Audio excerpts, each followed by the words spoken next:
this is what the Knicks offense will do. Even last night, they didn't put Golden State away until very late. Until Steve Kerr really just called off the dogs.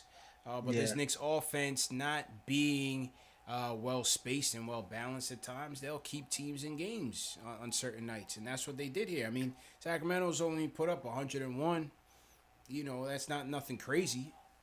Um, but there were opportunities. Knicks had their opportunities the whole game, man, and yeah, they just absolutely. couldn't knock it down.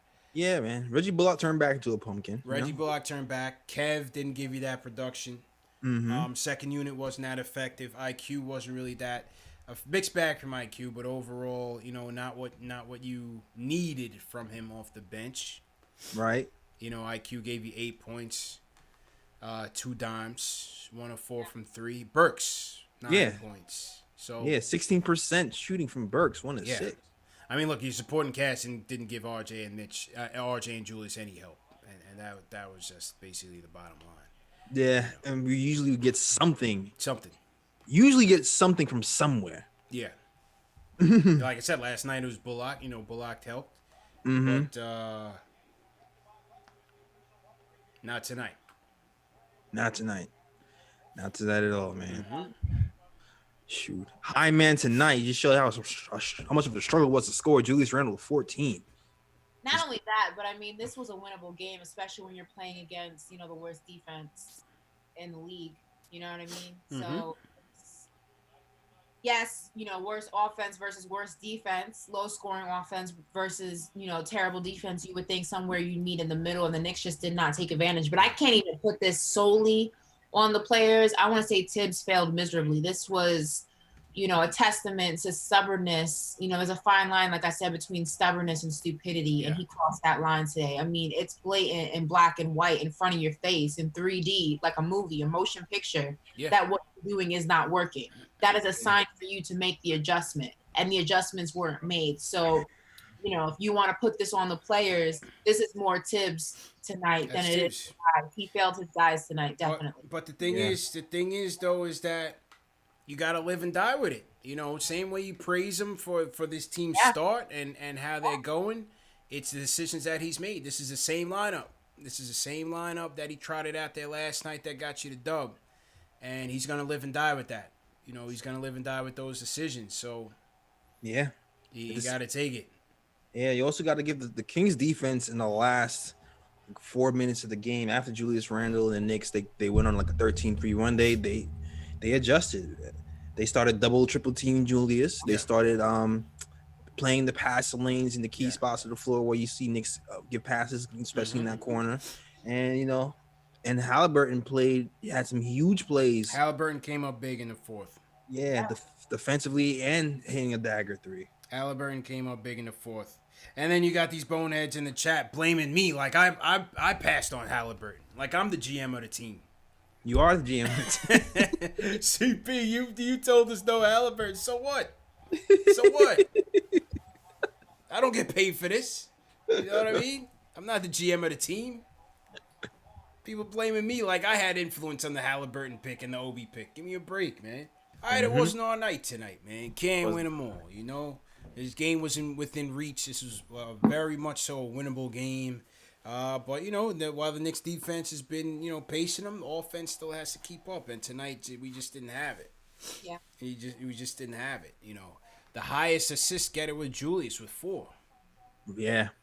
You know what I mean? The ball wasn't moving. The ball was not moving. And in crunch time, yes, the Julius Bagley matchup was favorable, but at the end of the day, you still got to get that ball moving. And, sometimes you got to be a little too perfect with his offense is concerned. And I thought he tried to win him the game all by himself. Yeah. And, it just wasn't there for us tonight. Yeah, and I think when he did decide to try to move the ball, they just did a good job reading where the ball was going and finding that open man and rotating off of the double and a triple team of Julius, man. So gotta give the Kings some credit on adjusting their game plan after Julius was obliterating them for about a 3-4 minute stretch. Yeah, the Knicks back in the game. Agreed. Yeah, definitely. Like I said, I think this is probably 75% Tibbs and the rest on the players. I mean, obviously, you know, back-to-back games are tough. Being on a different coast is tough. The time difference. I mean, technically it's 12:30. Your body's telling you you're out there playing basketball, so it's tough. But I mean, Tibbs has to make, I understand, you know, wanting to do it your way and wanting to kind of force the guys to fight through it, you know, forcing the unit that you have out there to fight through it. But I just, there's a fine line between insanity, you know what I mean? Between, you know, being sane and being insane. And I think that his stubbornness sometimes, or most of the time, is going to be his detriment. And I think he's got to figure out a way to kind of push aside his ego and just, you know, take it to the chest and be like, you know, it not working is not a reflection on me. It's just not working tonight. Doesn't mean it can't work in the future. Doesn't mean it won't work for the long run. And tonight he was just, you know, hell bent on making something work. It's trying to put like a triangle in a square, you know, hole. It's just not going to work. It's just not working right now. You got to figure something else out. Got to live or die with it, man. Tibbs is going to stick with his guns. Knicks lose 103-94. You know, again, as we said, the opportunities were there for him. RJ set the tone early, came out aggressive, was in attack mode, getting the mid-ranges off. He finishes with 21.7 boards. So another strong outing for RJ, 3 for 3 from the line, 2 for 2 from downtown. Definitely encouraged. Very efficient night.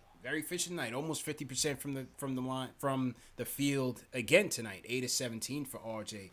So he came to play. Julius obviously came to play. 26 points, 15 boards, 4 dimes. The matchup with Bagley was easy money for Julius, and he took advantage of that all night.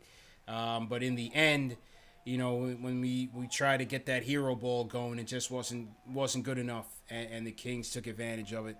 And in the end, they got their timely hoops and put this thing away. So back to the drawing board. Knicks in Portland Sunday, another 10 o'clock start, and we'll see if they can rebound.